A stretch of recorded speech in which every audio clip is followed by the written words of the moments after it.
sunnahnya. Kita bermohon pada Allah Subhanahu wa taala semoga salat yang telah kita tunaikan diterima oleh Allah Subhanahu wa taala.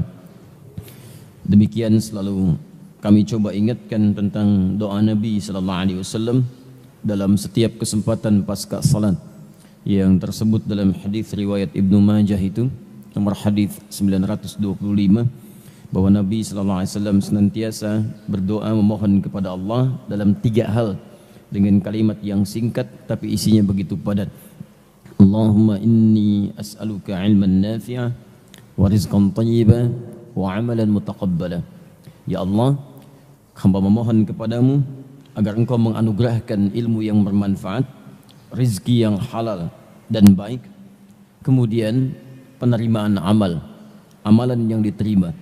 Jadi saya sering ingatkan bahwa selevel Nabi Muhammad sallallahu alaihi wasallam saja yang sesungguhnya sudah dijamin dengan surga, dijaga dari maksiat, madmunun bil jannah, ma'sumun minal ma'siyah, membuktikan syukurnya kepada Allah Subhanahu wa taala dengan meningkatkan ibadahnya, dan yang luar biasa masih berdoa kepada Allah dengan begitu tawadhu'nya, ya Allah mohon terima amalan saya. Karena itu seringkali kita bertanya siapa kita yang bukan seorang nabi, juga bukan seorang rasul, belum ada jaminan bagi kita yang kuat untuk masuk surga, dan kita bukan orang yang maksum dari maksiat, bukan terjaga dari maksiat. Maka kita harus lebih serius dibandingkan dengan orang-orang terdahulu dalam mendekat kepada Allah Subhanahu wa taala. Ini waktunya begitu singkat, persaingannya sekarang sangat ketat, dan diingatkan kita dalam surah tadi yang dibacakan oleh imam kita, baik itu di akhir-akhir surah Al-Mudaththir ataupun diantarkan sampai dengan penutupnya surah Al-Qiyamah itu. Singkatnya, jangan terlampau banyak mainnya. Ya, jangan terlampau banyak mainnya. Jangan terlampau banyak mengerjakan hal yang sia-sia. Sudah saatnya kita membuat kurikulum kehidupan yang teratur. Bahkan solat ini dibuka dengan solat subuh. Dan ini memiliki 2 nama di antara sekian solat yang lain. Yang lain cuma 1 nama. Zuhur, Asar, Maghrib, Isya. Subuh 2. Ya, fajar dengan subuh. Ingat, fajar dengan subuh. Fajar menunjukkan korelasi keimanan kita yang terpancar ketika mendengar panggilan untuk menunaikan salat. Muncul pancaran dalam hati kita untuk merespon. Fajar, ya. Ada fajar, infajar, ada fujur, itu beda. Kalau fujur itu pancaran keburukan yang bersumber dari nafsu. Di nafsunya memberikan dorongan keburukan, pancarannya yang masuk ke mata, ke mulut, ke telinga, ke tangan, ke kaki, itu fujur rambatan namanya. Kalau sudah jadi perbuatan disebut dengan jamaknya sayyiat. Dari mana dapat kata fujur? Di Quran surah 91 ayat 7 itu sampai dengan 10. Wa nafsi wa ma sawwaha fa alhamaha fujuraha wa taqwaha. Dari mana pancarannya? Dari nafsu. Nafsu memancarkan nanti gelombang-gelombang keburukan. Jadi mengeluarkan sesuatu yang tidak bagus. Maaf, itu yang memerintahkan misalnya Anda untuk berdusta. Nah, ketika dia perintahkan untuk berdusta, masuknya kemana? Merambat nanti lewat fujur, masuk ke mulut. Kalau dia masuk ke mata, maka menatap yang maksiat, yang jelek-jelek. Kalau dia masuk ke telinga, maka mendengar yang buruk-buruk. Kalau dia masuk ke tangan, maka mengerjakan yang tidak diridhai oleh Allah Subhanahu wa taala. Itu rambatannya disebut dengan fujur. Kalau sudah jadi perbuatan, maka namanya su. Ya, kalau sudah jadi dusta, kalau belum keluar, itu belum dituliskan tuh. Tapi kalau sudah keluar, dituliskan jadi sebuah keburukan. Itu yang disebut di surah Yusuf, surah 12 ayat ke-53. Ya wa ma ubarri'u nafsi innan nafsa la'ammaratun bisu. Dia memerintahkan ammarah untuk mengerjakan keburukan. Perintahnya merambat, rambatannya disebut dengan fujur. Kalau keluar jadi jamaknya disebut dengan sayyiat. Nah, kalau lantas kemudian terjadi perbuatan buruk itu, maka diminta oleh Allah untuk segera tarik kembali dengan bertobat. Itulah turunnya kemudian surah keempat An-Nisa ayat yang ke-17 sampai 18 itu. Innamat taubatu 'alallahi lilladzina ya'maluna su'a bijahalatin thumma yatubuna min qarib. Jadi kalau kita tidak bisa menahan lantas keluar misalnya, keluar kata-kata kurang bagus, tarik langsung. Tarik kembali, taubat itu kembali. Arahkan kepada yang baik, tarik lagi. Bagaimana cara tariknya? Pertama kali turun Quran surah ketiga Ali Imran ayat 133. Tarik dengan cepat dengan istighfar. Wasari'u ila maghfirah. Jadi ada sara'a, awas hati-hati. Ada sa'a, itu beda. Ada sara'a, ada sa'a, itu lain. Kalau sara' mengerjakan sesuatu dengan cepat, saking cepatnya nyaris tak usah banyak berpikir.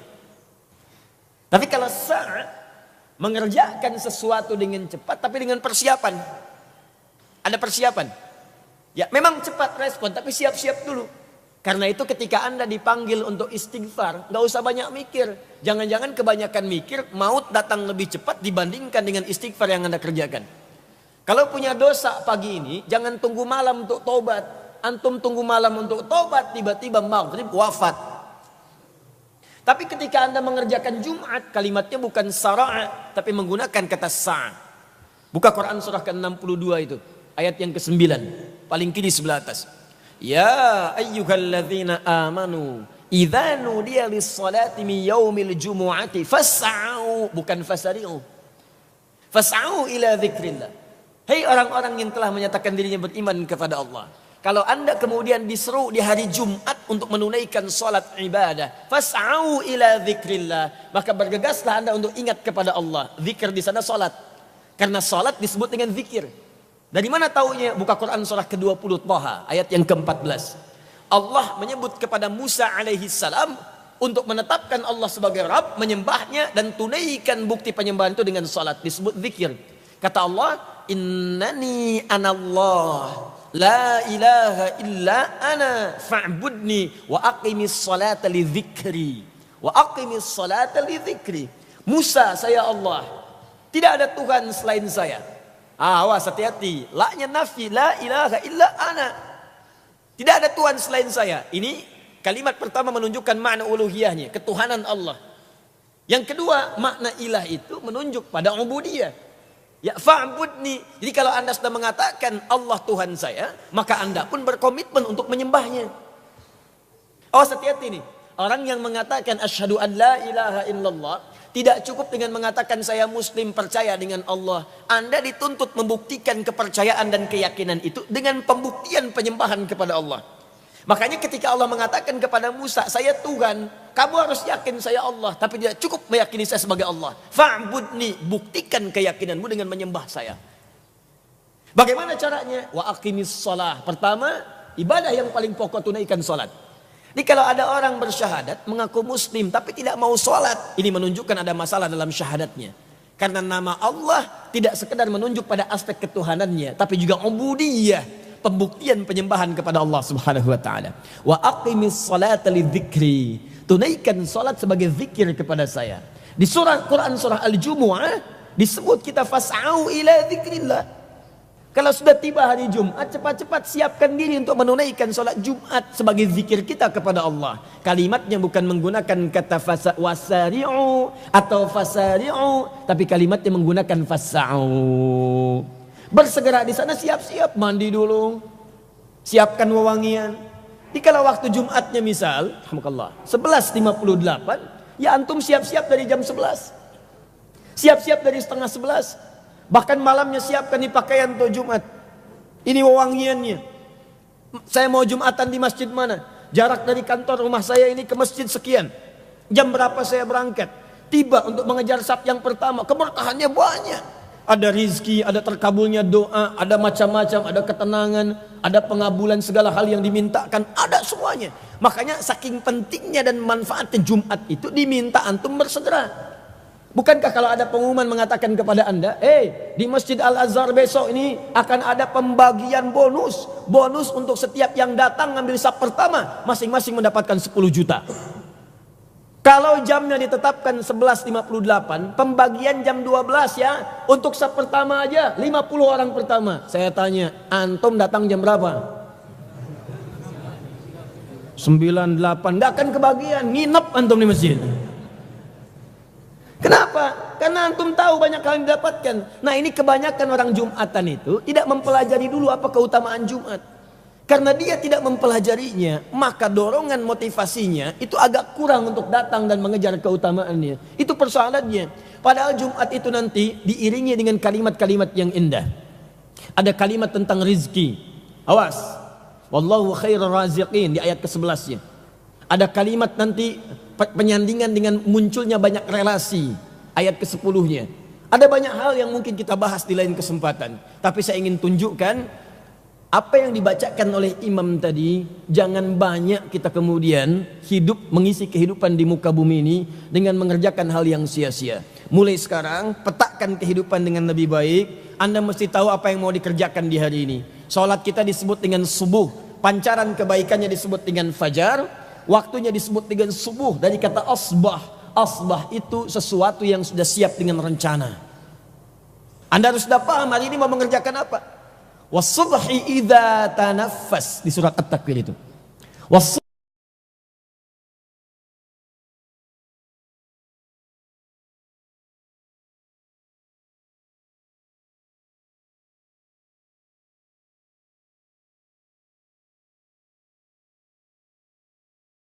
Tujuan antum mau kemana? Jam 8 mau mengerjakan apa? Nanti zuhur mau di mana? Saya tanya antum, sekarang mau baca Al-Quran hari ini berapa ayat? Mau menghafal berapa ayat? Surga antum sudah disiapkan seperti apa di hari ini? Mau infak berapa di hari ini? Mau zakat kemana hari ini? Mau mengunjungi orang sakit atau tidak? Mau melihat orang yang wafat atau tidak? Dan sebagainya, itu mesti punya pemetaan. Nah, itulah yang kemudian disebutkan dalam surah yang dibaca oleh imam tadi. Jangan-jangan saat kita sibuk beraktivitas itu, tibalah waktu kita berpulang kepada Allah Subhanahu wa ta'ala. Kalau bukan antum yang meninggalkan dunia duluan, maka boleh jadi dunialah yang meninggalkan antum, sehingga terbitlah kemudian pada akhir kehidupan yang saat itulah Anda akan kaget karena setiap manusia merasa ada sesuatu yang salah dalam kehidupannya, dan mereka mengerti dalam hati kecilnya, mereka mengerti bahwa mereka sebetulnya belum siap untuk pulang kepada Allah Subhanahu wa taala. Hati-hati. Hati-hati. Karena kita punya basirah. Awas. Basirah itu diantara maknanya adalah kepekaan untuk menilai perasaan diri sendiri. Ya, awas, setiap kita punya basirah. Jadi kita paham sebetulnya kalau wafat sudah siap belum menghadap Allah. Nah, kalau Anda merasa bekalnya belum cukup, dosanya masih banyak, nah pertanyaannya kenapa masih main-main juga? Maka sebelum tiba waktunya, kembalilah kepada Allah dengan cara yang terbaik. Dan diantara cara yang baik itu adalah berusaha untuk belajar lebih baik daripada hari-hari sebelumnya. Mudah-mudahan pertemuan kita hari ini menjadi wasilah untuk memperbaiki diri kita sebelum kita kembali kepada Allah Subhanahu wa taala. Mari kita ikhlaskan hati kita, kita teruskan pembahasan dalam ketempatan subuh kali ini. Allah. Bismillahirrahmanirrahim. Al-babul awal. Pembahasan yang pertama. InsyaAllah seperti kami janjikan, saya bermohon maaf terlebih dahulu. Saya berencana untuk mengkopi setiap lembar pembahasan di kitab ini dan membagikan kepada antum dalam setiap pertemuan. Tapi qadarullah, karena kami baru tiba dari safar, safarnya cukup jauh, bahkan ini baru pertama kali saya naik pesawat, perjalanannya selama setahun. Betul, saya tidak berdusta di sini. Saya serius. Jadi saya berangkat dari Jeddah itu jam 8 pagi, ya, nyampe sini jam 8 malam saya berangkat dari Jeddah, jam 8 tanggal 31 Desember. Nyampe sini pagi-pagi, ya, 1 Januari. Ya, 31 Januari 2019 jam 9 pagi. Ini setahun saya perjalanan dan tidak sempat kemudian mengkopi ini. Insyaallah di pertemuan berikutnya kita akan kopi dan bagikan. Baik, setahun kan? Ya, alhamdulillah. Bismillahirrahmanirrahim. Al-babul awal, bab yang pertama, fi fadlil ilmi wal ulama wa fadli ta'limihi wa ta'allumihi. Bab ini akan membahas tentang keutamaan ilmu dan para ulama, para pemilik ilmu, kemudian keutamaan mengajarkan ilmu dan mempelajarinya. Ada 4. Ya, saya ulang ya. Bab yang kita akan bahas ini pada pembahasan yang pertama akan membahas 4 hal yang sangat penting. Awas, hati-hati. 1, membahas keutamaan ilmu, pengetahuan. Yang kedua, membahas keutamaan tentang para pemilik ilmu, ulama. Yang ketiga, membahas tentang keutamaan mengajarkan ilmu.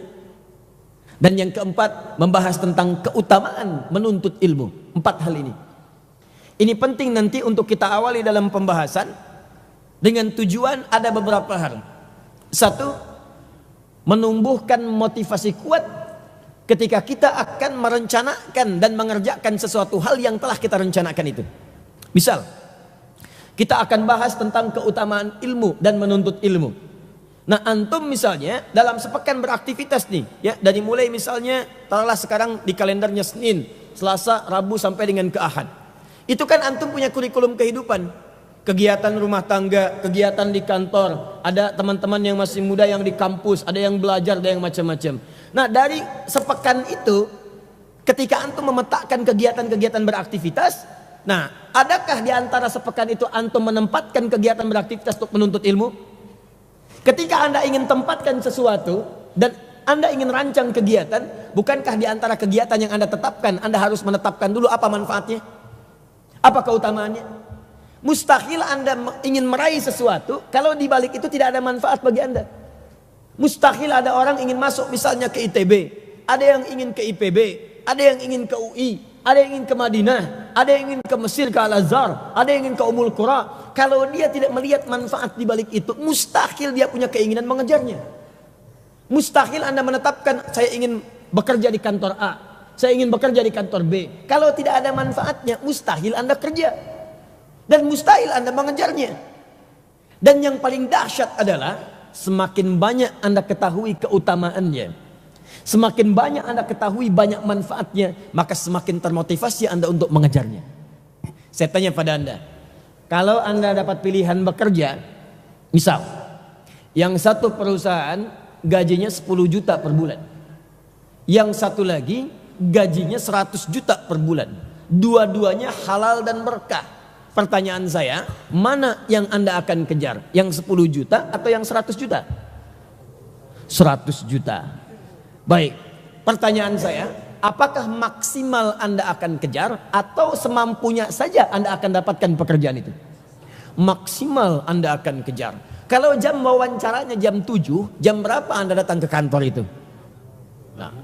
Nah, ini pemikiran semacam ini dalam konteks urusan dunia, mesti Anda bawa juga logika ini untuk memahami urusan agama. Karena kadang-kadang manusia itu unik. Kalau urusan dunia logikanya cepat dipakai, tapi itu kadang-kadang sering tumpul dalam urusan akhirat. Padahal dalam hati yang paling beningnya dia menyadari bahwa akhirat itu yang abadi. Kalau ditanya meninggal enggak? Meninggal. Hartanya dibawa enggak? Enggak. Mobil dikubur enggak? Enggak. Rumah dibawa enggak? Enggak. Terus ke akhirat bawa apa? Bawa amal soleh. Ada amal solehnya sekarang? Belum tahu tuh. Kan aneh gitu kan? Sekarang saya ganti dah. Ganti pengumumannya. Besok Masjid Al-Azhar akan mengumumkan bahwa siapapun yang datang ke masjid ini sholat subuh pertama kali, 100 orang pertama masing-masing akan mendapatkan amplop 1 juta rupiah. Contoh. Tolong catat ini kalimat terakhir. Contoh. 100 orang pertama dapat amplop masing-masing 1 juta.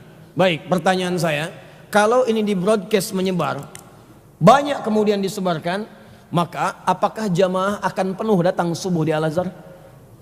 Penuh. Jam berapa datang subuh? Kalau kemudian waktu subuhnya 14.18, jam berapa datang ke masjid? Genap. Ganti pertanyaan yang kedua.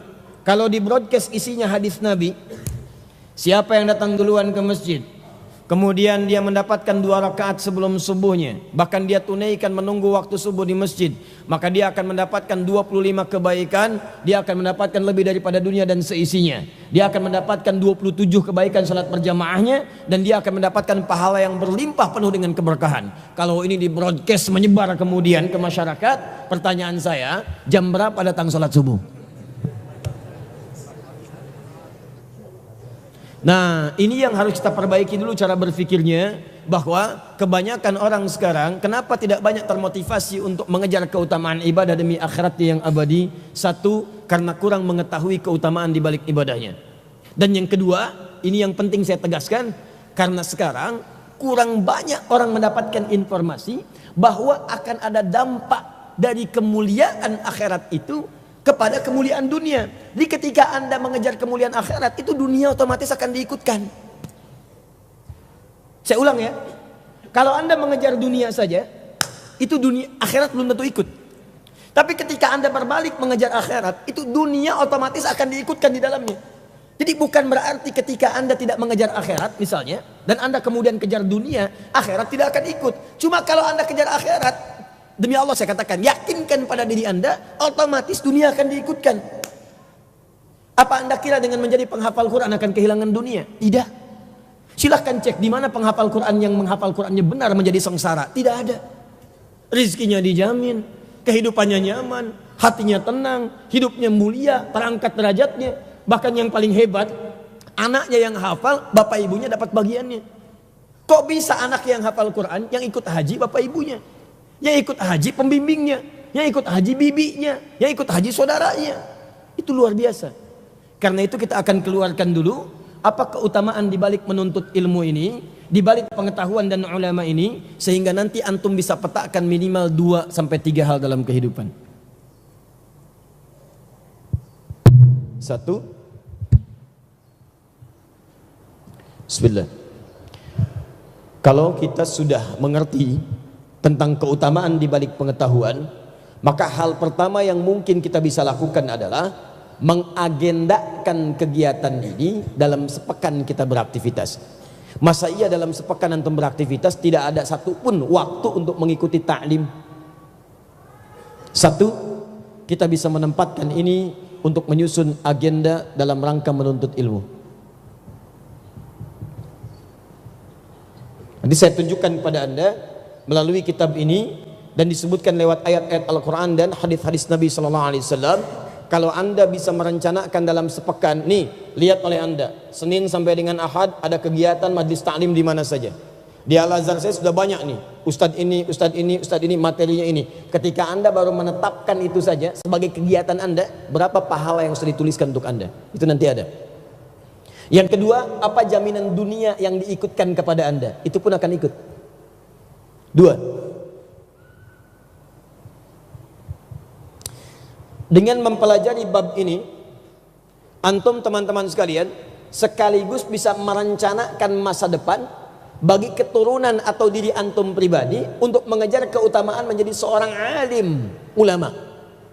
Kita akan lihat bagaimana keutamaan seorang alim, jamaknya ulama. Di kalau seorang ulama agak kurang tepat dalam bahasa Arab sebetulnya. Ya, ulama itu banyak, jamak dari kata alim. Ya, tadi kalau Anda merencanakan misalnya, anak saya mesti ada satu di antara mereka menjadi bagian dari ulama. Atau saya dalam berapa tahun ke depan mesti jadi ulama.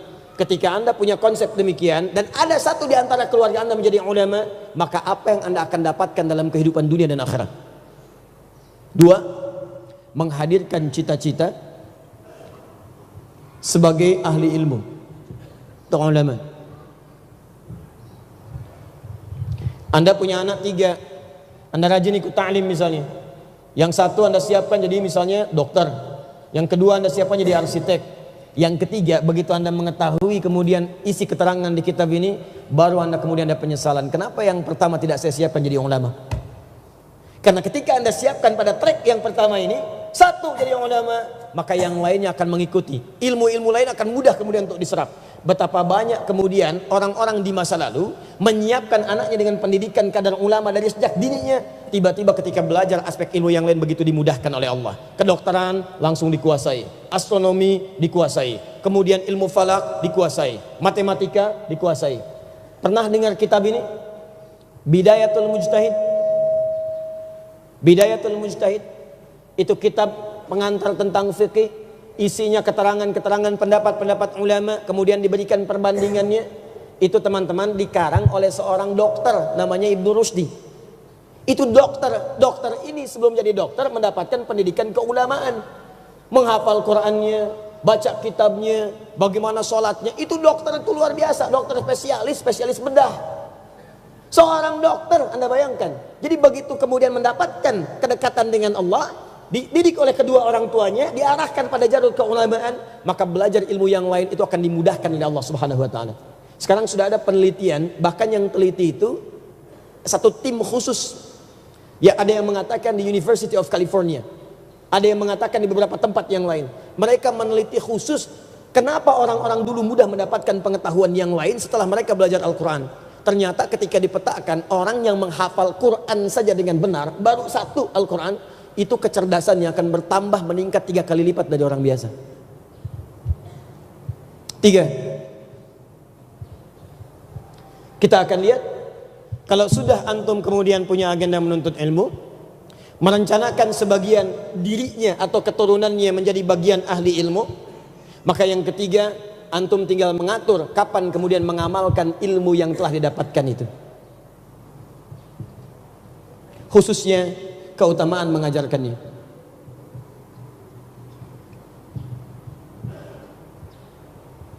Baik di rumah, karena nanti kita akan lihat bahasanya menggunakan kata ta'lim, mentransfer pengetahuan. Ya, Anda jangan kira sederhana ini Pak ya, Bu ya. Orang-orang yang datang ke majelis ilmu, kemudian dia catat itu apa yang dia pelajari, kemudian dia bawa kembali ke rumahnya. Mungkin Anda yang datang ke sini tidak semua dengan keluarganya. Ya, ada yang datang anaknya, bapaknya tidak sempat ikut. Ada yang datang bapaknya, istrinya tidak sempat ikut. Demi Allah saya katakan, kalau Anda datang benar ke majelis ilmu, kemudian Anda catat itu, belum Anda jadi ustadz, belum jadi alim, belum jadi syekh, coba sekedar datang, catat, pahami, dan pulang ke rumah Anda, lalu Anda kemudian share itu dengan kerabat Anda. Yang sekarang mungkin bisa diupload juga, ya, bisa Anda kemudian tampilkan di media sosial. Apa pahala yang diberikan oleh Allah pada saat itu? Kalau benar Anda lakukan seperti itu, maka pahala ikut taklim Anda dan membagikannya itu senilai dengan jihad fi sabilillah. Itu ada di Quran surah ke-9 At-Taubah ayat 122, paling kiri sebelah bawah.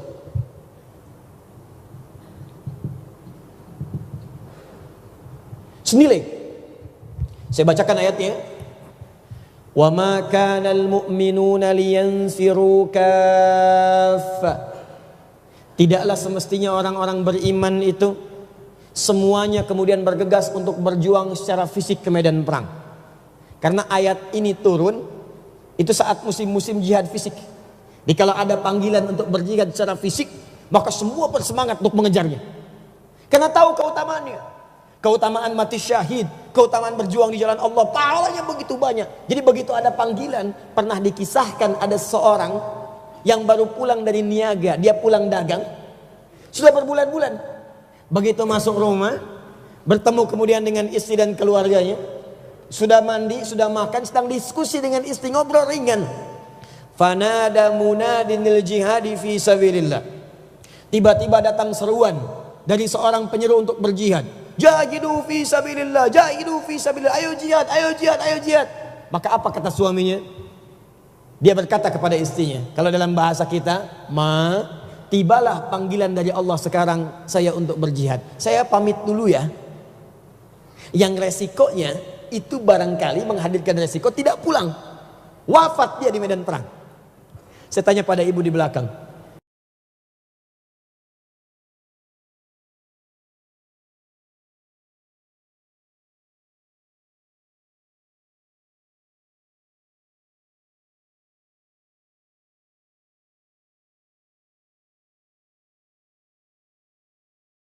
Tiba-tiba ada panggilan jihad, jihad, pamit pada ibu, ma, jihad dulu ya. Dan resikonya belum tentu pulang. Pertanyaan saya, bagaimana respon ibu kepada suami pada saat itu? Pak, ada nggak gelombang kedua? Lihat dicek. Apa jawaban para perempuan pada saat itu? Mereka paham. Mereka mengerti, ada hadis Nabi di riwayat Muslim sekarang, apa yang dikerjakan oleh suami di luar rumah, sepanjang istrinya ridha, maka dia akan mendapatkan bagian yang sama dengan apa yang dikerjakan oleh suami tanpa dikurangi sedikit pun. Jadi kalau istri benar-benar ridha dengan pekerjaan suami yang diridhai oleh Allah, maka setiap keluarga mengerjakannya, istri mendapatkan bagiannya. Maka respon setiap perempuan pada saat itu, silahkan tunaikan jihad fi sabilillah, maka kami pun akan berjihad di dalam rumah. Berangkat semua. Nah, karena semua berangkat, ada sebagian yang kemudian dilupakan. Majlis ilmu kosong. Padahal ke depan ilmu itu penting untuk mengisi kualitas jihad. Maka dari itulah turun ayat ini untuk memberikan kabar gembira pada umat Islam. Jangan semua berangkat. Kata Allah, saya turunkan amalan lain yang saat itu kamu kerjakan, maka nilainya akan sama dengan jihad ke medan perang. Maka turunlah kalimat pertamanya, wa ma kana al-mu'minuna liyanfiru kaffah. Tidak semestinya semua orang mesti pergi ke medan perang. Hei orang-orang beriman, falaula nafara min kulli firqatin minhum ta'ifah liyatafaqahu fid din. Kata Allah, ayo sebagian jangan pergi semua ke sana. Walaupun cuma sedikit, ayo kumpulkan, datang, penuhi majelis ilmu.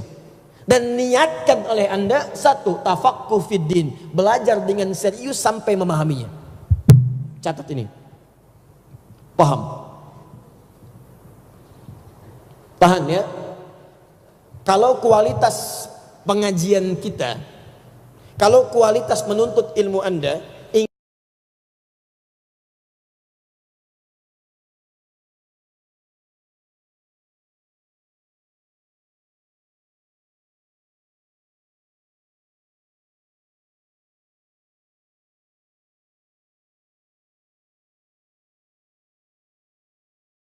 perhatikan baik-baik. Liyatafaqahu fid din wa liyunziru qaumahum idza raja'u ilaihim la'allahum yahdharun. Kata Allah, catat, pahami, setelah antum paham, maka catatan dan pemahaman itu bawa pulang kemudian, sampaikan kembali pada keluarga Anda, kerabat Anda, teman-teman Anda yang mungkin tidak ikut dengan Anda. Sampaikan pemahaman itu supaya mereka pun memiliki pemahaman yang sama dengan antum. Jika Anda melakukan itu persis sama bahkan di masa kini, maka nilai taklim kita itu senilai dengan jihad fi sabilillah. Misal saja, antum berangkat ke sini, masuk ke sini. Begitu seketika antum masuk kemudian pulang, belum sampai ke rumah wafat di perjalanan. Itu wafatnya langsung syahid. Syahid. Bahkan yang paling dahsyat, belum nyampe ke sini. Tapi antum niatkan taklimnya seperti ini. Antum siapkan catatan. Bahkan dari sejak sepekan sebelumnya udah lihat jadwal nih. Kajian Ustadz Fulan. Saya bukan hanya ingin datang tapi ingin merubah keadaan diri saya lebih baik. Kemudian antum siapkan catatan. Punya catatan khusus. Ini untuk taklimnya. Ini yang materi arba'in. Ini materi riyadhus shalihin. Ini materi adab. Siapkan oleh antum. Begitu Anda berangkat, baru keluar pintu rumah, tiba-tiba maut datang lebih cepat dari apa yang Anda duga. Itu langsung dituliskan pahala jihadnya. Langsung begitu wafat, Allahu Akbar, diterima syahid antum, ditetapkan pahalanya. Itu ada di Quran surah keempat An-Nisa ayat yang ke-100. Paling kiri sebelah bawah. Lihat pertengahan ayatnya.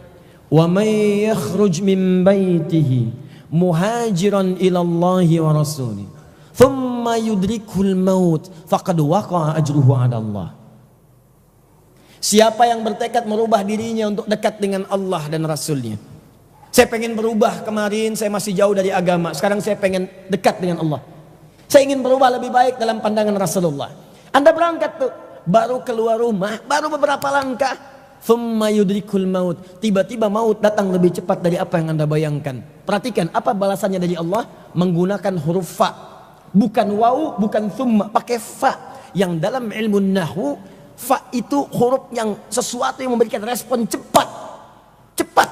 Jadi kalau pemberian, berikan dengan cepat. Kalau kedatangan, datang dengan cepat.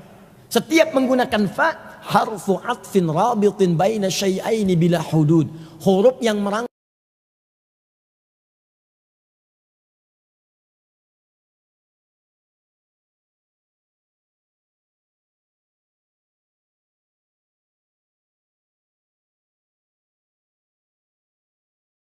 tanpa jeda.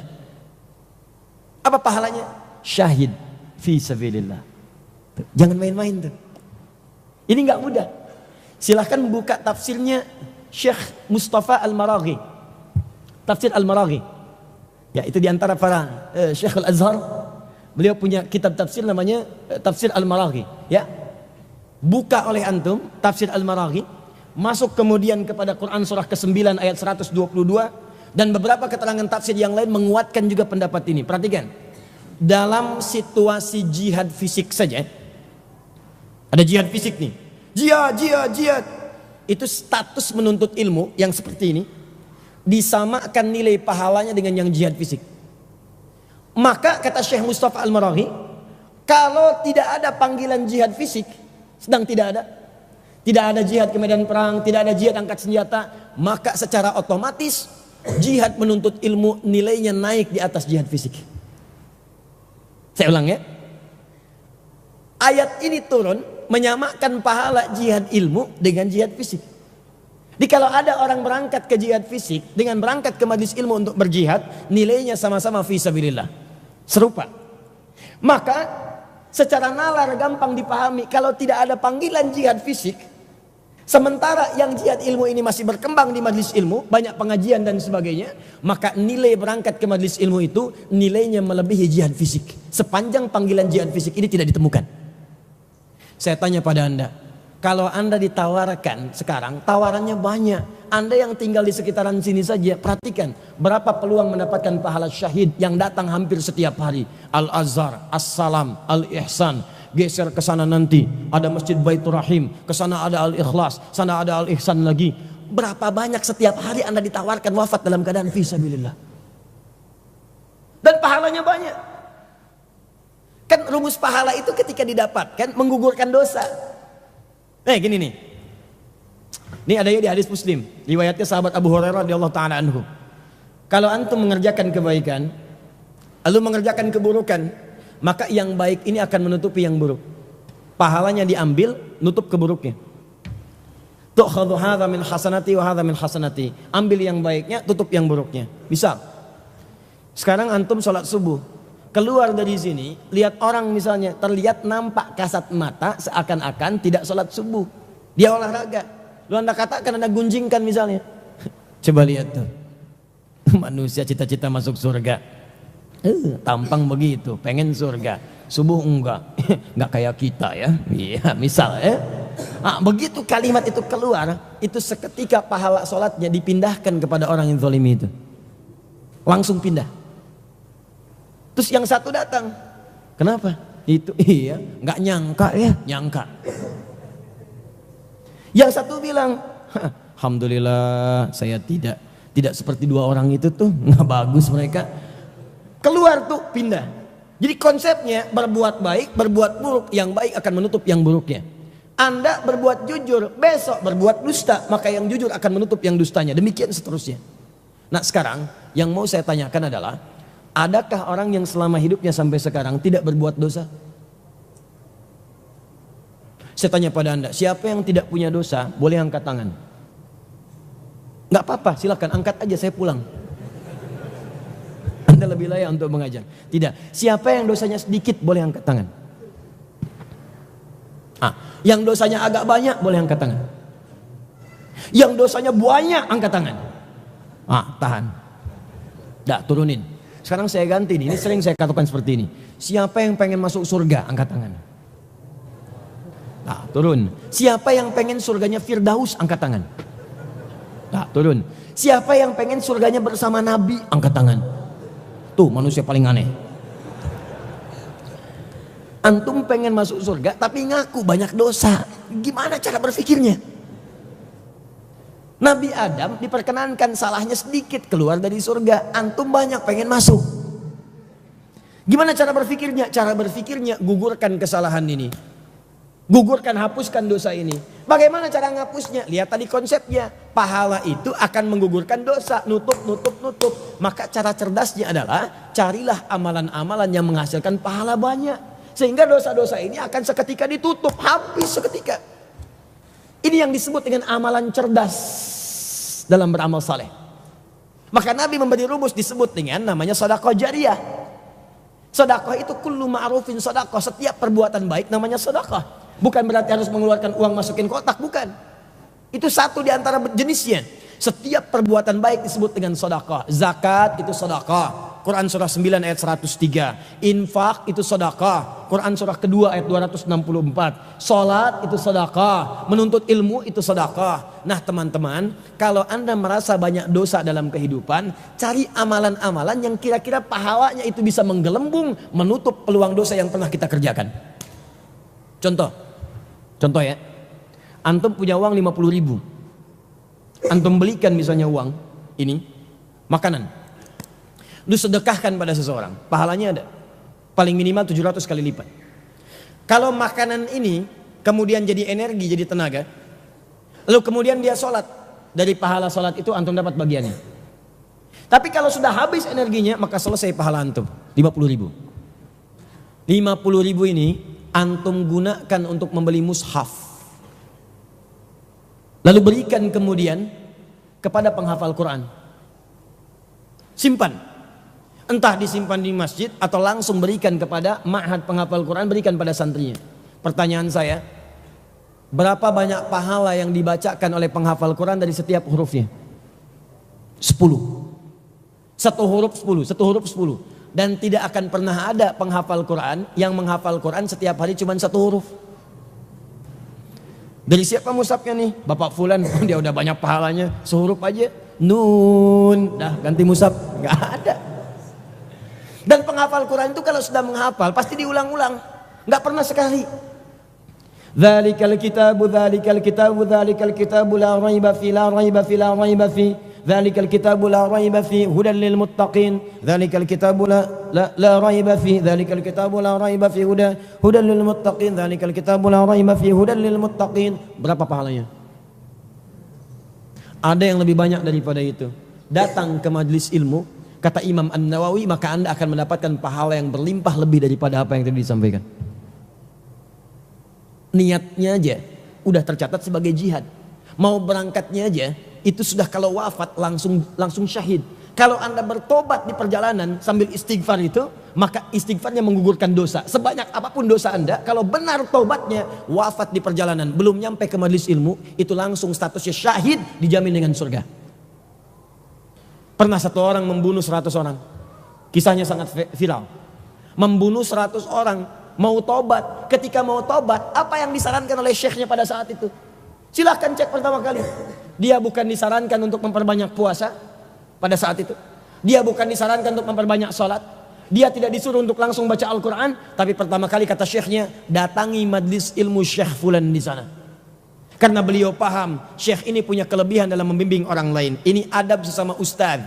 Kalau Anda mengetahui bahwa ustadz yang lain lebih mampu mengajarkan pada kebaikan, arahkan kepadanya. Jangan dipaksakan mengajarkan sesuatu yang belum Anda kuasai. Apalagi membatasi orang lain untuk belajar pada orang lain lebih mampu, itu dosa. Dosa.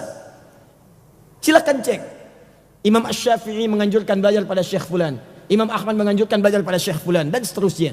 Tapi yang paling menarik teman-teman, ketika dia berangkat, di jalan dia beristighfar kepada Allah, taubat. Sedangkan orang taubat dicintai oleh Allah. Quran surah kedua ayat 222. Lihat ujung ayatnya. Innallaha yuhibbut tawwabin. Allah mencintai orang taubat. Jadi Allah itu sangat mencintai pelaku maksiat yang mau tobat dibandingkan orang soleh yang tidak pernah merasa salah. Allah itu lebih mencintai pelaku maksiat yang mau tobat dibandingkan orang soleh yang tidak pernah merasa salah.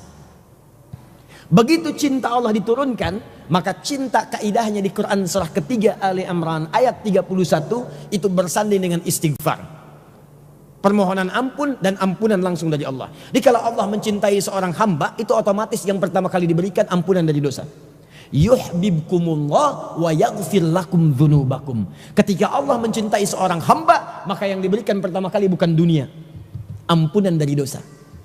Makanya jangan kaget kalau antum datang ke masjid pertama kali, mau tobat, mau zikir, sholat, khusyuk, pulang-pulang keluar dari masjid, sepatu hilang, sendal hilang. Cari dulu, kalau nggak ketemu, itu kemungkinan dua. Kemungkinan pertama, amanah antum menggunakan sandal dan sepatu itu sudah selesai. Dan bersyukurlah karena amanah itu dituntaskan dalam keadaan berbuat baik dan beribadah kepada Allah. Karena dia akan bersaksi di hari kiamat di hadapan Allah Subhanahu wa taala. Yauma idzin tuhadditsu akhbaraha. Pada saat itu semua yang kita kenakan, kita pijak akan bersaksi di hadapan Allah. Dan sandal itu akan bicara, ya Allah, saya dituntaskan tugasnya oleh si fulan ketika saya dibawa ke masjid untuk beribadah kepadamu. Allahu Akbar. Kemungkinan kedua, Allah ingin membebaskan Anda dari harta-harta yang haram. Karena rizkinya pencuri, itu rizkinya yang haram. Yang baik-baik dari Anda itu didatangkan, diganti. Yang jelek dikeluarkan, yang baik didatangkan. Gitu cara berpikir. Jadi kalau Anda berpikir seperti itu, tenang, nyaman menyikapinya. Kadang-kadang terlihatnya tidak menyenangkan, tapi di balik itu Quran surah kedua ayat 216. Asa an takrahu syai'an fahuwa khairul lakum. Di balik apa yang tidak Anda sukai itu, Allah sedang merancang satu hal yang terbaik apa yang Anda butuhkan. Jelas sampai sini? Nah, ini bagian yang pertama teman-teman sekalian. Jadi kalau kita sudah paham tentang keutamaan menuntut ilmu, keutamaan nanti mencari ilmu, dan keutamaan nanti para ulama, maka di sini diantaranya kita akan punya schedule minimal dalam setiap pekan itu untuk mengutamakan kegiatan ini lebih daripada yang lainnya. Kapan lagi antum mendapatkan pahala senilai syahid? Kapan lagi antum mendapatkan pahala senilai jihad fisabilillah? Jadi kalau ada yang seperti itu, saran saya, identifikasi amalan-amalan itu, bikin list. Apa amalan-amalan yang paling mulia nih? Bikin. Kalau malam tahajud, sebelum subuh istighfar. Itu orang yang biasa istighfar sebelum subuh punya dua keutamaan. Keutamaan pertama, setiap berdoa akan segera dikabulkan. Keutamaan yang kedua, saat kembali kepada Allah, dia akan ditempatkan di surga, di tempat yang paling indah, nomor 2 paling bagus di surganya, yaitu taman surga, yang semua kebutuhannya langsung seketika diberikan oleh Allah tanpa perantara. Itu ada di Quran surah ke-51 di ayat ke-18. Dari ayat 15 sampai 18. Ya, ada orang-orang yang punya kebiasaan setelah tahajud menunggu subuh dia istighfar. Astagfirullah, astagfirullah, astagfirullah, nunggu. Itu kalau Anda membiasakan begitu, itu seketika kalau setiap punya permintaan segera dikabulkan, bahkan ada yang belum meminta langsung dikabulkan. Ya. Taib. List. Dan yang paling dahsyat ini, setiap menemukan dalam sepekan ada kemudian misalnya peluang untuk menuntut ilmu, maka lihat. Kalau ada yang seperti ini, masukkan list kita. Ustadz Fulan, tanggal sekian, jam sekian, peluang fisabilillah. Kita tidak tahu, mungkin kita wafat di dalamnya, atau kita wafat sebelum menujunya, atau wafat pulang dari majelis ilmu. Kalau Anda sudah punya list seperti ini, baru dituliskan aja, baru dituliskan.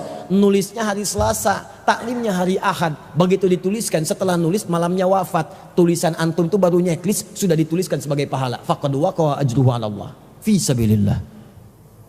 Padahal belum datang. Ini teman-teman baru penjelasan judulnya. Sekarang kita masuk pada isinya. Itu baru satu kata, fadlul ilmi, ya. Jadi sabar ya, sabar. Bismillah. Masih ada waktu? Kita coba sampai jam 6 ya. Kita ambil 15 menit untuk baca. Saya khawatirnya ditanya antum pulang belajar dengan siapa? Ustadz Adi. Apa pembahasannya? Judulnya. Baik. Keutamaan yang pertama. Kita masuk pada isinya. Qala Allah Ta'ala, tersebut dalam firman Allah Subhanahu wa taala. Keutamaan menuntut ilmu, 1. Tuliskan dulu Quran surah ke-58 ayat 11. Di sini tidak disebutkan. Quran surah ke-58 Al-Mujadalah ayat yang 11. Yarfa'illahu alladhina amanu minkum walladhina utul ilma darajat. Yarfa'illahu alladhina amanu minkum walladhina utul ilma darajat. Yarfa' itu dari kata rafa'. Rafa' itu artinya sesuatu yang tinggi tanpa batas. Saya ulang, tinggi tanpa batas. Jadi antum kalau mau cari batasnya nggak akan ketemu. Saya ulang ya, rafa'a tinggi tanpa batas. Jadi kalau Anda ingin mencari batasnya, tidak akan ketemu. As-sama'u rafi'a. Langit itu tinggi. Cari batasnya. Gak percaya silahkan keluar.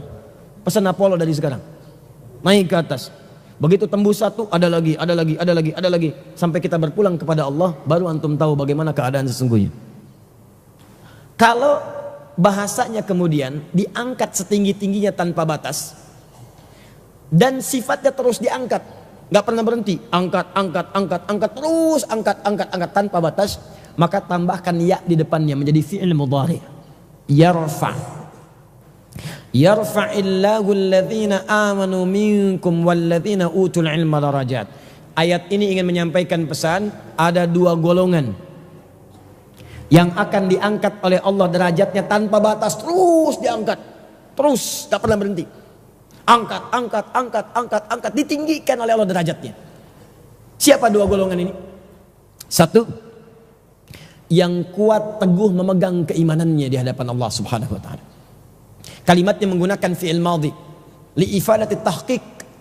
Ya, fi'il madhi itu menunjukkan sesuatu yang sifatnya tahqiq, nyata, kuat dipegang. Jadi tidak mudah goyah. Jadi kalau saya tancapkan sesuatu kuat misalnya, ya kuat, nggak goyah. Ada haqqaqtu, ya, al-asa al-ard. Saya tancapkan dengan kuat, tidak mudah goyah. Ya, tongkat ini misalnya ke tanah, tidak bergoyang sedikit pun. Nah ini fungsi diantara kalimat yang diungkapkan dengan kata kerja bentuknya past tense, madhi. Ya Allah di sini ada yang sangat menarik. Ketika ingin mengangkat derajat menggunakan fi'il mudhari, seakan-akan nggak pernah berhenti, terus naik, naik, naik, naik, naik. Tapi ketika menunjuk siapa yang diberikan derajat itu, maka dikembalikan kepada bentuk fi'il madhi. Alladzina amanu, yaitu orang-orang yang memegang teguh imannya dengan kuat. Di dalam keadaan apapun dia nggak terganggu tuh. Pegang teguh imannya. Nanti saya tunjukkan apa yang dimaksud dengan kalimat itu. Nah, yang paling menarik begini. Kalimat iman itu kalau sudah disebutkan dalam Al-Quran, maka dia punya pasangan. Pasangannya itu amal soleh. Iman, kalau disebutkan dalam Al-Quran, ini pasangannya amal soleh.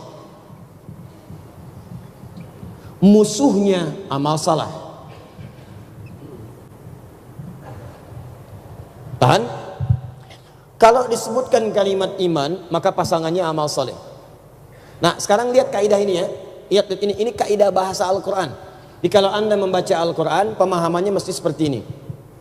Kalau ada dalam Al-Quran kalimat yang berpasangan, kemudian salah satu pasangannya dihilangkan, ini otomatis kalimat ini, walaupun pasangannya dihilangkan, masih menunjuk kepada makna yang sama. Jadi kalau Anda ingin kemudian memahami, menerjemahkan kata itu, maka ikutkan pasangannya. Bisa kalimat pertamanya dihilangkan, bisa kalimat keduanya dihilangkan. Misal, iman alladzina amanu, pasangannya amal soleh. Dari mana ditemukannya Ustadz? Buka Quran surah ke-103. Wal asr innal insana lafi illal ladzina amanu. Setelah amanu wa amilus, iman pasangan amal soleh. Ahli surga juga begitu. Begitu Anda ingin menjadi ahli surga, diawali dengan kalimat iman plus amal soleh. Buka Quran surah kedua Al-Baqarah ayat ke-25. Wabashshiril ladzina amanu wa amilus solihat anna lahum jannatin tajri min tahtihal anhar. Iman pasangannya amal soleh. Halal pasangannya thayyib. Halalan thayyiban. Buka Quran surah kedua ayat 168. Ya ayyuhan nasu kulu mimma fil ardi halalan thayyiban. Halal pasangannya thayyib. Nah, kalau dihilangkan salah satu katanya, misal ini yang halalnya dibuang, yang ada cuma thayyibnya. Maka cara mengartikannya jangan sekedar diartikan dengan thayyibnya, ikutkan halalnya ke dalam thayyibnya. Contoh, buka Quran surah kedua ayat 172. Di situ disebutkan thayyibnya dalam bentuk jamak tapi halalnya dibuang. Lihat kalimatnya. Ya ayyuhalladzina amanu kulu min thayyibati ma razaqnakum. Halalnya enggak disebutkan. Sedangkan di ayat 168 halalnya disebutkan. Ya ayyuhan nasu kulu mimma fil ardi halalan thayyiban. Di ayat 172 halalnya dibuang, thayyibnya disebutkan. Ya ayyuhalladzina amanu kulu min thayyibati ma razaqnakum. Halalnya dibuang. Nah, sekalipun halalnya tidak disebutkan, cara menerjemahkan kalimat thayyibnya tetap yang halalnya disertakan. Carilah oleh kalian rizki dengan halal dan dapatkan dari yang halal itu untuk mengkonsumsi yang terbaik. Kalau Anda tanya, Ustadz, kenapa kalimat halalnya dibuang di ayat itu? Lalu dijawab kemudian, kalimat halal itu dibuang karena diawali dengan kata iman. Sebab orang beriman itu imannya otomatis mengarahkan pada yang halal. Dia nggak perlu disebutkan lagi. Jadi kalau ada orang mengaku beriman tapi imannya tidak membimbing dia menemukan yang halal, berarti ada masalah dalam imannya. Misal antum pengusaha, karyawan di satu perusahaan misalnya, antum bekerja, Anda beriman, tapi saat dalam keadaan beriman itu Anda menerima sogokan, Anda nyuap orang, Anda korupsi, maka ini menunjukkan ada yang salah dalam iman Anda. Sebab iman itu otomatis kalau ada dalam jiwa seseorang, dia akan menunjuk kepada hal yang baik-baik. Itu kaidahnya. Kata Nabi, la yasriqul mu'min indama yasriq fahuwa mu'min. Mustahil orang beriman itu mencuri, ketika mencuri ada iman dalam dirinya. Maksudnya bukan imannya hilang, imannya kenapa pada saat itu tidak membimbing dia pada yang baik dan tidak mencegah dia dari pencurian. Nah, sama kaidahnya dengan yang ini.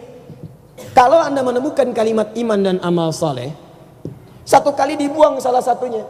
Misal, amal solehnya dibuang, yang ada cuma imannya saja. Maka ini otomatis dalam memahaminya menyertakan kalimat amal solehnya. Contoh, di ayat yang Al-Mujadalah ayat yang ke-11 tadi. Yarfa'illahu alladhina amanu minkum. Amal solehnya tidak disebutkan. Imannya. Allah akan mengangkat derajat orang-orang yang bisa memperteguh imannya. Nah, bagaimana cara melihat orang yang teguh imannya itu? Lihatlah lewat amal solehnya. Ini. Dan dibuktikan dengan memperbanyak amal soleh dan mencegah dari perbuatan salah. Jadi ada orang-orang yang saking kuat imannya, itu kalau mengerjakan amal soleh semangatnya luar biasa. Adzan zuhur 11.58, bukan Jumat, zuhur 11.58, jam 11 sudah ke masjid. Datang tahiyatul masjid, mojok-mojok di pinggir, zikir, baca Quran, istighfar, lihat-lihat ke atas, lihat ke belakang ada yang adzan enggak. Sudah masuk waktu belum ada yang adzan, ambil mic sendiri, adzan, zikir lagi, lihat sudah 10 menit belum ada yang datang, 15 menit belum ada yang datang, tengok lagi, lihat udah 20 menit dia qomat sendiri. Oh, lihat ke belakang belum ada lagi, dia ngimamin sendiri, Allahu Akbar, ngimamin sendiri, makmumin sendiri, adzan sendiri, qomat sendiri, berapa pahalanya tuh? Nah, itu yang disebut dengan amanu, teguh imannya. Dan saat bersamaan iman itu mencegah dia dari perbuatan salah ini. Makanya kalimatnya menggunakan fi'il madhi, kuat imannya, teguh dia, tahqiq. Jadi kalau ada perbuatan salah, yang pertama kali protes itu hatinya. Dia langsung mengatakan tidak. Begitu Anda, ini jangankan yang nyata salahnya, yang samar saja dia tolak. Misal, maaf ya, antum sendal belum ketemu nih.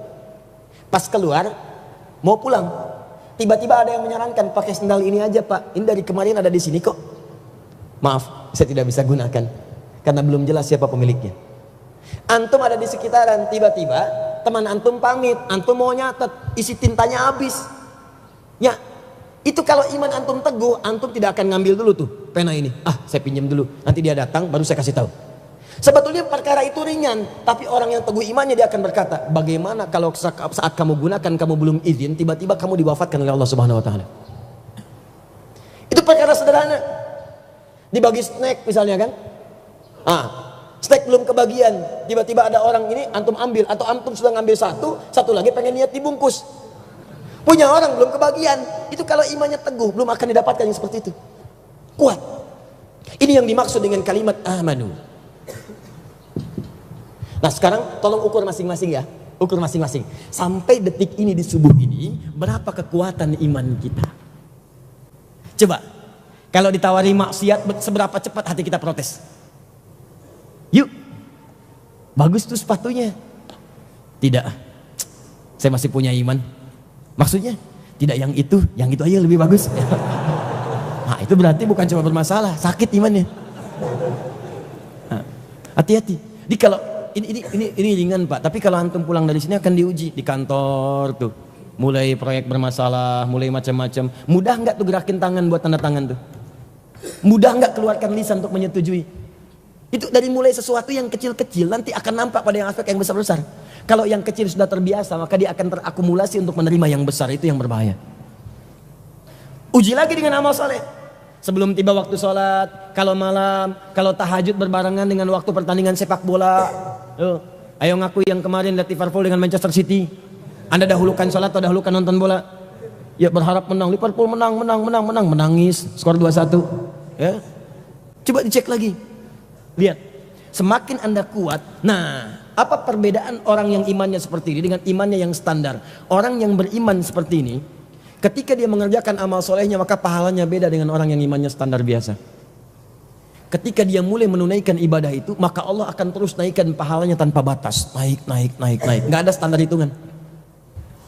Misal, contoh ya, saya kasih kaidah infak. Buka Quran surah kedua Al-Baqarah, ayat 261. Paling kiri sebelah atas. Infak itu pahala paling minimalnya 700 kali lipat. Pahala maksimalnya nggak ada batas. Jadi yang 700 itu minimal. Ya, jangan putus ayatnya. Kadang seringkali ayatnya diputus, dipotong. Padahal belum selesai. Ya, saya bacakan. Mathalul ladzina yunfiquna amwalahum fi sabilillah kamathali habbah ambatat sab'a sanabil fi kulli sumbulatin mi'atu habbah. Sering diputus sampai sini. Padahal ayatnya belum selesai. Wallahu yudha'ifu liman yasha' wallahu wasi'un alim. Allahu akbar. Perumpamaan orang yang berinfak di jalan Allah fi sabilillah. Kamathali habbah, akan menghasilkan satu nilai seperti layaknya satu benih biji. Ambatat sab'a sanabil, di situ tumbuh 7 tangkai. Fi kulli sumbulatin mi'atu habbah. Nah, setiap dari tangkai ini menghasilkan 100 biji baru. Jadi kalau mau diakumulasikan 1 kali 7 kali 100, 700. Antum masukkan misalnya ke kotak infak 1.000 rupiah, itu paling minimal nilainya kalikan 700 kali lipat di sisi Allah Subhanahu wa taala. 700.000. Nah, 700 ini jangan dipahami teman-teman sekalian, setiap angka jaraknya 1, 2, 3, 4, 5 sampai 700, bukan. Cara memahaminya, nanti saya bacakan hadisnya. Cara memahaminya, setiap satu keduanya itu paling minimal 500 tahun. Setengah hari. Itu banyak hadis begitu. Nanti kita lihat nih. Antum baru masuk masjid nih, baru masuk, belum ngapa-ngapain, dapat 25 kebaikan di hadis Muslim. Jarak satu kedua 500 tahun, dua ketiga 500 tahun. Antum infak, nilainya kelihatan kecil di mata antum, tapi dalam pandangan Allah itu paling minimal jarak satu keduanya 500 tahun. Luar biasa. Nah, itu kalau kemudian antum lakukan, apa yang antum lakukan biasa aja. Masukin, apalagi hitung-hitungan. Orang yang selalu beramal dengan berhitung, maka Allah pun akan berikan pahala sesuai dengan hitungannya. Tapi yang paling dahsyat ada yang kedua. Wallahu yudha'ifu liman yasha. Ada golongan yang pahalanya dilipat gandakan oleh Allah tanpa batas. Dan itu orang spesial, hanya dispesialkan oleh Allah. May yasha, spesial. Kalau ada kalimat spesial dalam Al-Quran, ini bukan menunjukkan keistimewaan orang tertentu, tapi mengajak Anda masuk menjadi bagian darinya. Itu cara memahaminya. Jangan jadi kisah, oh dia spesial ya, dia bagus, bukan. Anda jadilah bagian dari itu sepanjang ada kesempatannya. Ada orang infak 100.000, ya, ada yang infak 1.000. Siapa tahu menurut Allah yang 1.000 ini yang spesial dibandingkan yang 100.000. Siapa yang 1.000 ini?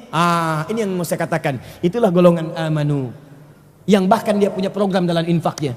Dari sejak sepekan sebelumnya dia lihat, saya mau taklim di Al-Azhar. Ya Allah, berikan saya kemudahan untuk mencari rizki, ya Allah, yang dengan rizki itu saya akan niatkan untuk berinfak nanti ketika saya ta'lim. Dia siapkan. Walaupun nilainya cuma 500 rupiah, cuma 1.000 rupiah, tapi dia menyiapkan jauh sebelum amalan itu dikerjakan. Begitu itu keluar, Allahu Akbar, pahalanya yudha'ifu liman yasha. Wallahu wasi'un alim. Yang kedua, dinilai oleh Allah langsung sebagai orang mabrur. Mabrur, dia bisa menginfakkan apa yang paling dia cintai dalam hidupnya. Dia siapkan dengan baik.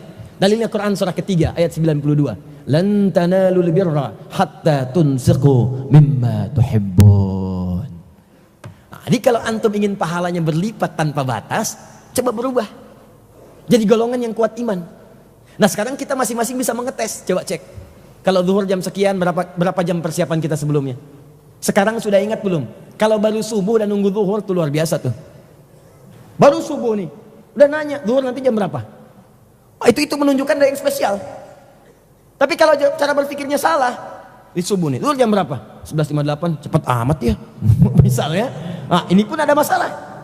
Sama dengan orang mau masuk puasa.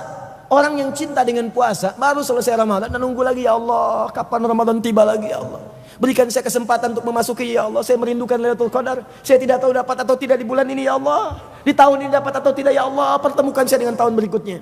Tapi orang-orang yang imannya bermasalah, puasa 2 bulan lagi akan masuk. Kapan Ramadan? 2 bulan lagi. Ya cepat amat ya. Bisa nggak diundur? Bisa nggak diundur? Nah, ini menunjukkan ada sesuatu yang salah. Saya ingin menyampaikan ini, maksud saya, kalau Anda sudah merasa baik, maaf, coba lihat sekeliling Anda di keluarga. Mungkin Anda sebagai suami baik, istri belum. Mungkin istri baik, suami belum. Mungkin suami istri baik, anak belum. Tolong difikirkan teman-teman, kalau antum tinggal di dunia, satu saat akan berpisah. Tapi kalau antum tinggal di akhirat, sifatnya abadi. Kalau di dunia itu antum sekarang ke Amerika, besok kalau pulang ketemu lagi. Beda tempat bisa menyatu. Tapi kalau di akhirat satu ke surga, satu ke neraka, bagaimana ketemunya? Maka tolong difikirkan baik-baik. Coba kalau malam-malam tuh sebelum tidur, lihat anak-anak, lihat cucu. Dan antum tanyakan pada diri, ketemu lagi nggak ya? Maka dari itu coba dorong mereka dari sejak dini. Arahkan kepada pendidikan yang baik. Kenalkan dengan masjid. Kenalkan kemudian dengan Quran. Didik. Sekarang persaingannya ketat, Bu. Kalau ibu tidak siapkan, ibu kalah oleh orang-orang yang kadang-kadang sering dianggap seperti biasa.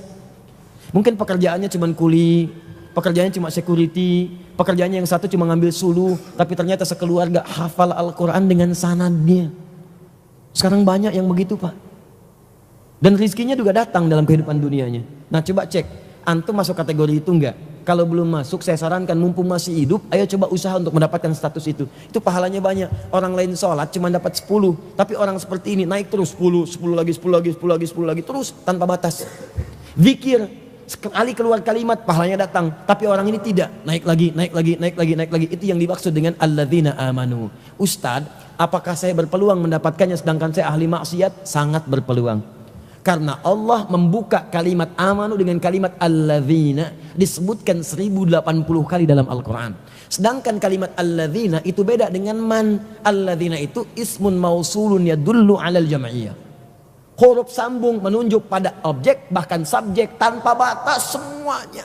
Besar, kecil, tua, muda, laki-laki, perempuan, mau kaya, mau cukup, semua punya kesempatan yang sama. Seakan-akan Allah katakan begini, hei, saya akan angkat derajat pahala kalian tanpa batas bagi orang-orang yang mau menguatkan imannya. Saya buka peluangnya tanpa batasan. Siapapun mau merasa dia laki-laki, perempuan, lemah, kuat, melihat, tidak melihat, kaya, cukup, besar, kecil, tua, muda, Anda masuk ke golongan itu, saya angkat derajat Anda.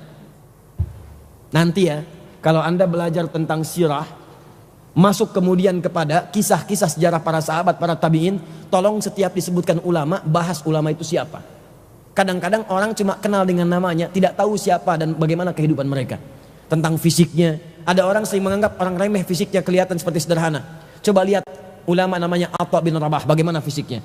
Kalau dilihat kasat mata, banyak orang mungkin kalau nggak kenal lari melihatnya. Tapi kalau melihat amalnya, banyak orang ingin mendekat kepadanya. Aman.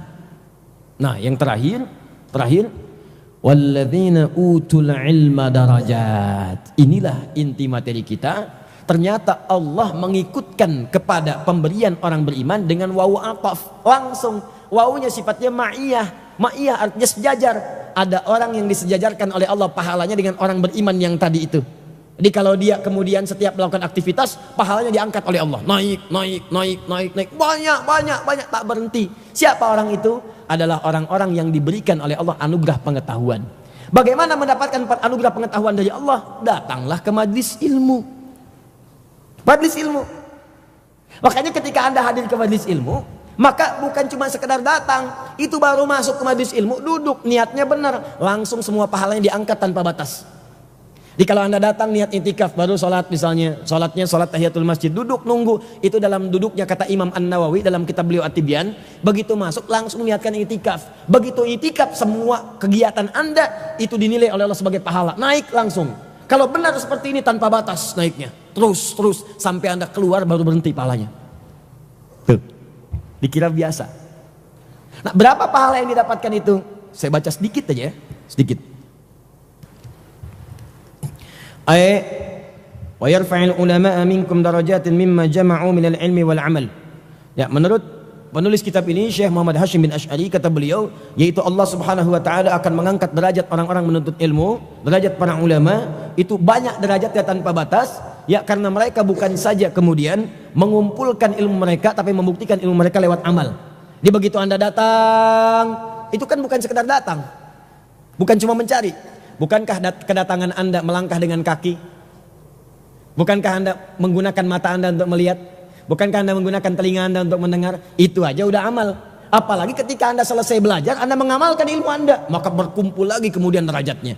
Jadi kata Syekh Hashim Al-Asy'ari, bukan cuma Anda datang di majlis ilmu pahala Anda diangkat, ketika mengamalkannya, maka bedanya dengan orang yang beriman biasa, yang beramal tanpa ilmu, dengan beramal dengan ilmu, maka setiap kali dia mengamalkannya, pahalanya terus diangkat, diangkat.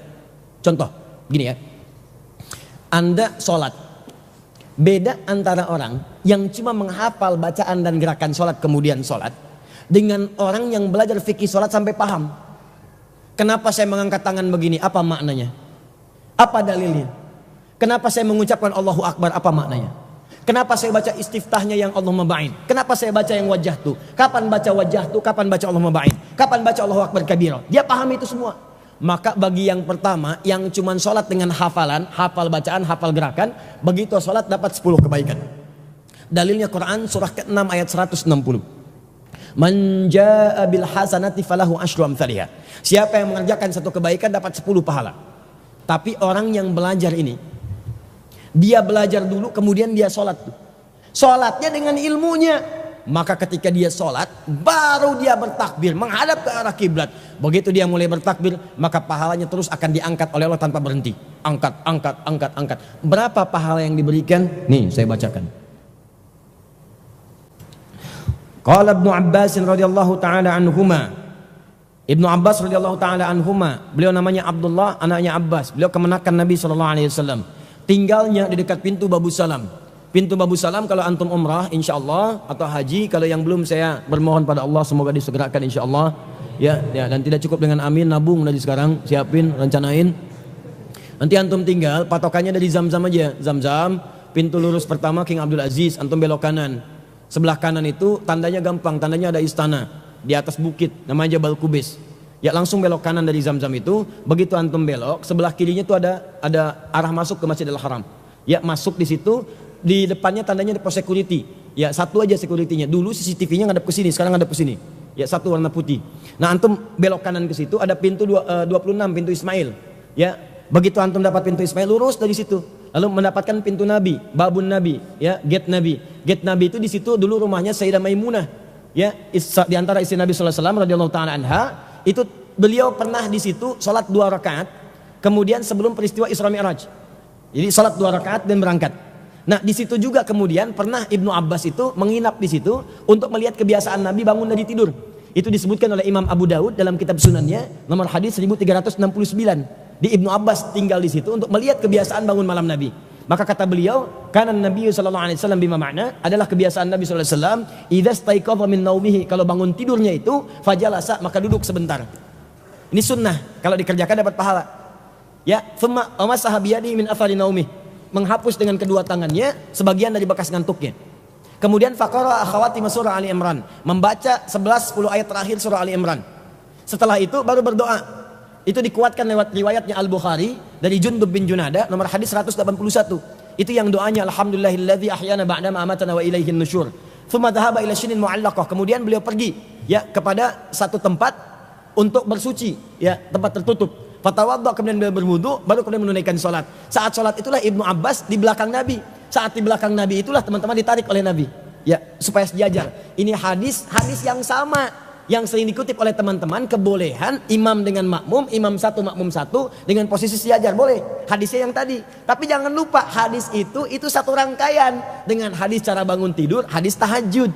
Siapa yang meriwayatkan? Anak kecil usia baru 4-5 tahun. Namanya Abdullah, anak Abbas, dikenal dengan Abdullah bin Abbas. Kenapa dibuang Abdullahnya, disebutkan Ibnu Abbasnya, untuk menunjukkan keutamaan bapak yang memberikan pendidikan kepada anak.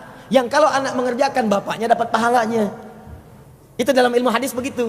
Kalau nggak disebutkan anaknya, disebutkan bapaknya, maksudnya pesan kepada kita, hei bapak-bapak, ibu-ibu yang ada sekarang, didiklah anakmu seperti para sahabat dulu mendidik anaknya. Kalau dia sukses, antum dapat bagiannya. Buktinya apa? Kami contohkan, anak nggak disebutkan, bapak disebutkan, untuk menunjukkan kalau dia dapat pahala, maka bapaknya pun dapat. Ini Abbas, pengusaha pak, pedagang, sibuk, di balik kesibukannya nggak sempat ikut majlis Nabi setiap waktu. Maka investasinya dilekatkan pada anak yang paling bungsu namanya Abdullah. Kakaknya namanya Fudail. Kakaknya dikhidmatkan pada Nabi, membantu Nabi sampai wafat Nabi. Sebelum wafat Nabi kan berwudu dulu. Kemudian wafat di pangkuan Sayyidah Aisyah. Siapa yang bawa air wudunya? Fudail. Kakaknya Abdullah, anaknya Abbas. Abdullahnya disimpan di majlis Nabi. Saking cintanya dengan Nabi. Orang kalau dekatkan dengan ulama, cinta ulama. Orang dekatkan dengan pencuri, senang dengan pencurian. Dekatkan dengan ulama, cinta ulama, dekat dengan ulama. Begitu dekat dengan Nabi, mencintai Nabi, ingin ikut Nabi, didoakan oleh Nabi. Allahumma faqihu fid din wa alimu ta'wil. Kerjaannya cuma merangkak, melihat, menatap. Tapi ketika Nabi wafat, usianya 13 tahun. Ternyata dalam merangkaknya, jalannya sudah hafal 2000 hadis. Di mana tinggalnya? Babun Nabi, terus lagi ada Gate Ali. Setelah itu baru kemudian Babu Salam. Di Babu Salam itu ketika Anda turun itu ada eskalator. Eskalator pertama itu yang naik yang sebelah sini. Di depannya ada kursi warna merah. Sebelahnya lagi untuk turun. Sebelahnya lagi tangga biasa yang tidak pakai eskalator. Begitu Anda turun langsung pintunya Babu Salam. Samping pintu itu rumahnya dulu Abbas radhiyallahu taala anhu. Masuk. Kalau tarik dari situ, kurang lebih 100 meter, lurus, ada bangunan warna krem. Itu di tempat Nabi dilahirkan. Ya, Maulid Nabi. Sekarang disamarkan jadi perpustakaan Makkah Al-Mukarramah. Sampingnya untuk ngambil air Zam-Zam. Langsung menggunakan kran, pakai jerigen. Yang jualan jerigen orang Taif. Yang kecilnya 5 real, yang besarnya 10 real. Jadi kalau antum pengen Zam-Zam pakai jerigen, ngambil di situ. Jangan ngambil di keran. yang keran tempat ngambil air minum biasa yang pakai gelas, tuh zalimin orang, udah pakai keran begini orang nungguin dari belakang. Ya, pindah aja ke arah itu, antum dapatkan bebas kok, langsung isi semaunya silakan. Mau langsung begini juga jangan, ya. Nah, itulah Abbas. Abbas ini belajar dari Nabi sampai belajar adabnya, bukan cuma belajar ilmunya. Di antara keutamaan yang disampaikan oleh beliau yang tentunya bersumber dari Nabi, ini kalimatnya. Darajatul ulama fauqal mu'minin.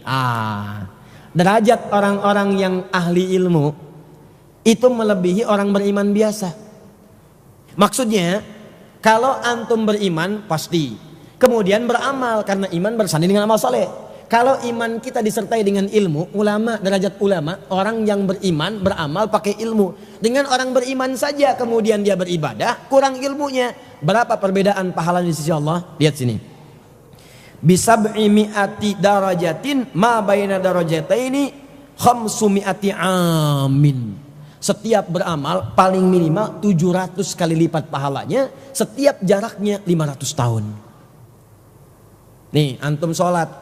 Sholatnya cuma hafalan, Allahu Akbar, Allahu Akbar kabir, alhamdulillah katsir, subhanallahi bukratan wa asila, wajhatu dan seterusnya. Wa ma ba'in baina wa baina khata. Cuma hafalan aja. Itu pahalanya 10. Kalau berjamaah 27. Jarak satu ke dua 500 tahun. Tapi kalau antum takbir, Allahu Akbar. Ini hadis Muslim, nomor hadis 397, sejajar dengan bahu. Saat mengangkat ini, rasakan seakan-akan antum itu membuang semua urusan dunia ke belakang. Makanya di hadis Abu Dawud disebutkan nomor hadis 618, wa tahrimuha at-takbir. Begitu antum bertakbir, maka diharamkan menghadirkan semua yang tidak terkait dengan sholat. Buang urusan dunia ke belakang. Nah, Abu Dawud nomor hadis 857, fayaqulu Allahu Akbar, ucapkan Allahu Akbar. Maksudnya cuma Allah yang akbar, yang lain tidak. Maka yang lainnya tidak akbar. Maaf, mobil itu bukan akbar, rumah bukan akbar, proyek bukan akbar, cuman Allah yang akbar.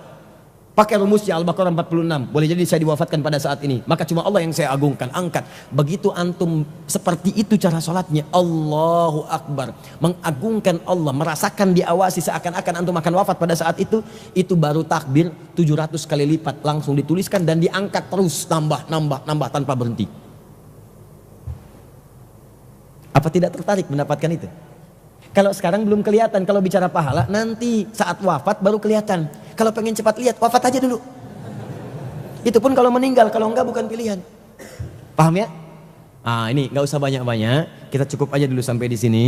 Ambil satu ayat, ambil satu hadis. Jadi kalau ditanya, jawabannya udah enak.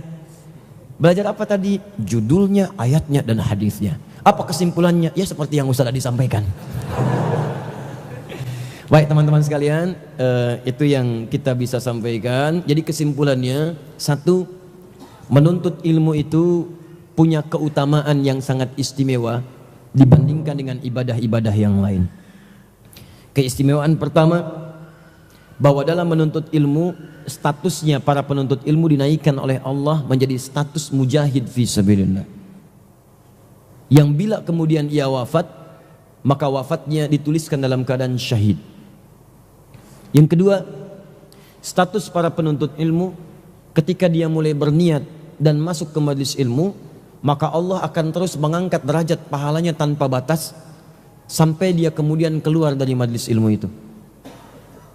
Yang ketiga, orang yang menuntut ilmu kemudian mengamalkan ilmu yang telah ia pelajari, maka status amalnya akan dinaikkan langsung oleh Allah dari 10 kali lipat pahala menjadi 700 kali lipat pahala. Yang 700 ini akan terus dilipat gandakan tanpa henti sampai dia berhenti mengamalkannya. Ini yang telah kita bahas 3 kesimpulan dari judul, ayat, dan satu hadis yang telah kita kupas bersama. Insya Allah kita akan temukan keutamaan-keutamaan lain. Dan keutamaan ini teman-teman, ini dahsyatnya nanti minimal saya informasikan kisi-kisinya akan menunjukkan 2 hal. Satu, kalau Anda benar mengikutinya, maka diantaranya setiap Anda berdoa khususnya di majelis ilmu, maka seketika doa itu akan dikabulkan oleh Allah Subhanahu wa taala. Dan kalau Anda ketahui, nanti saya bacakan hadisnya di pertemuan yang berikutnya, itu baru Anda keluar dari rumah sudah ada malaikat khusus yang menaungi Anda sampai datang dan pulang kembali dari majelis ilmu. Itu ada malaikat yang menaungi Anda. Dan malaikat itu punya 2 tugas. Yang kalau 2 tugas itu Anda maksimalkan untuk bermohon kepada Allah, maka Anda akan mendapatkan 2 keistimewaan sekaligus. Apa 2 tugas dan keistimewaan itu? Nanti bulan depan kita akan lihat. Ya. Dan yang terakhir, ini yang paling penting. Ketika Anda sudah tahu semua ini, maka saya sarankan Anda mesti buat rencana, mesti ada di keluarga Anda satu, walaupun cuma satu, siapkan menjadi bagian dari ulama. Karena ketika itu Anda dapatkan, bukan cuma di dunia, Anda akan diangkat derajatnya oleh Allah. Ulama itu Masya Allah, kalau dia berbuat baik, kebaikannya akan menyebar. Kalau dia disakiti, maka akan menjadi racun bagi para penyakitinya. Ingat itu baik-baik, jangan pernah sakiti ulama. Karena kalau ulamanya benar ya, nanti kita lihat akan ada ukurannya. Karena dia langsung dijaga oleh Allah Subhanahu wa taala. Ketika Anda menzaliminya, jadi racun bagi Anda. Tapi ketika Anda mendapatkan bagian dari keutamaannya, bahkan Anda menjadi bagian dari ulama atau di keluarga Anda, maka bukan cuma orang itu akan diangkat oleh Allah. Semuanya, bapaknya, ibunya, kerabatnya, macam-macam dan sebagainya. Silahkan cek, orang kalau sudah diangkat oleh Allah, ilmunya luas, dekat dengan Allah, maka semua akan dicari termasuk orang dekatnya. Mulai temannya, mulai tetangganya, mulai macam-macamnya. Bapak tetangganya Syekh Fulan dia, bapak tetangganya Habib Fulan dia. Semua dicari, bukan cuma orangnya, semua keluarganya dan sebagainya. Maka dari itu, tidak ada keutamaan lain yang melebihi para ulama. Dan ulama itu kalau sudah jadi, nggak akan pensiun. Jangan takut. Jangan takut. Dan semua akan mendapatkan kemuliaan si Allah Subhanahu wa taala. Berita baiknya, di akhirat dia akan menggandeng keluarganya, bapak ibunya, anak istrinya, keturunannya. Dia akan pimpin mereka semua masuk ke dalam surga. Dan surganya surga yang sangat spesial, langsung bersanding dengan Rasulullah SAW. Apa dalilnya? Apa ayat Qurannya? Apa hadisnya? Insya Allah pertemuan berikutnya kita akan bahas. Dan tolong ingatkan saya, tolong ingatkan, demi Allah saya katakan tolong ingatkan, saya manusia juga mungkin khilaf dalam dua hal. Kalau ada yang keliru disampaikan supaya saya koreksi. Dan yang kedua, sebelum ke pertemuan tolong ingatkan, karena saya punya janji untuk mengcopy sebagian materi yang akan kita bahas. Ya, demikian saya sampaikan, semoga Allah muliakan. Izinkan saya menyampaikan satu hal saja pengumuman. Insya Allah nanti kalau mushaf ini sudah selesai dipercetakan, ada mushaf At-Taisir, saya akan mengajak gerakan menghafal bersama-sama Al-Quran. Insya Allah kami akan coba hadirkan apa yang Allah titipkan untuk kemudahan menghafal Al-Quran teman-teman dengan mushaf At-Taisir yang sekarang akan dipadukan dengan bukunya langsung. Nanti kita akan padukan dan kita akan bagikan. Di situ nanti insya Allah kita akan praktek bersama-sama. Kita buktikan ternyata antum itu kalau menghafal Quran begitu mudah, luar biasa. Ya.